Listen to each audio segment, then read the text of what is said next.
আসসালামু আলাইকুম। Dhaka institute of advance paramedical technology থেকে আমি ডক্টর সাদিয়া আফরোজ। এখন আমরা যে টপিকসটা নিয়ে আলোচনা করব সেটা হচ্ছে ম্যাক্সিলা। ডেন্টালের একটা গুরুত্বপূর্ণ হাড় হচ্ছে ম্যাক্সিলা, এবং ফেসে যে বোনসগুলো থাকে তার মধ্যে দ্বিতীয় বৃহত্তম হাড় বলা হয় ম্যাক্সিলাকে। তাহলে ম্যাক্সিলা কয়টা থাকে?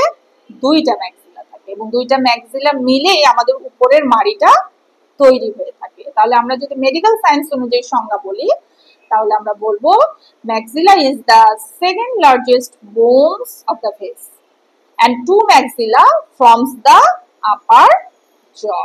বোঝা গেছে কি বললাম? maxilla is the second largest bones of the face and two maxilla forms the upper jaw. বোঝা গেছে? এখন চলে আসি, ম্যাক্সিলার কিছু পার্ট আছে, অংশ, যেমন পুরা একটা বডি থাকে। প্রথম পার্টটা হচ্ছে বডি, ঠিক আছে? আর চারটা প্রসেস থাকবে এতে। চারটা প্রসেস কি কি? একটা হচ্ছে চোখের দিকের অংশে থাকবে জাইগোমেটিক প্রসেস, ঠিক আছে? আর সামনের দিকে থাকবে ফ্রন্টাল প্রসেস। দাঁতগুলো যে বসানো থাকে সকেটগুলোতে ওই জায়গায় থাকবে অ্যালভিউলার প্রসেস। আর আরেকটা থাকবে প্যালাটাইন, বোনসের দিকে প্যালাটাইন প্রসেস। তাহলে আমরা কয়টা প্রসেস পেলাম? চারটা প্রসেস। কি কি? Frontal process, zygomatic process, alveolar process and palatine process. বোঝা গেছে? ধন্যবাদ।